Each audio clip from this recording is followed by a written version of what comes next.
Hi friends, నమస్తే అండి. శుక్రవారములు సులభంగా ఇలా చేసి చూడండి.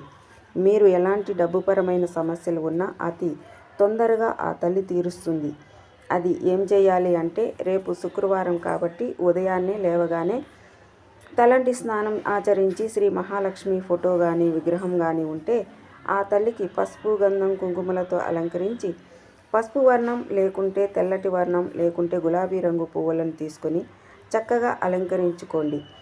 ఆ తరువాత తమలపాకులో తెల్లటి పదార్థం నైవేద్యంగా పెట్టాలి. ఆ తరువాత తమలపాకులో కొద్దిగా ఉప్పు వేసి ఆ ఉప్పు మీద పసుపు, కుంకుమ వేసి పూలు పెట్టి ₹1 బిళ్ళ కూడా పెట్టి దాని మీద మట్టి ప్రమిదను పెట్టి అందులో ఆవు నెయ్యి పోసి దీపం వెలిగించాలి. ఇలా 5 శుక్రవారాలు చేసి చూడండి, మీకే రిజల్ట్ కనిపిస్తుంది. ఆ ఉప్పును నీళ్ళల్లో కలిపి ఎవరు తొక్కని ప్రదేశంలో వేయాలి.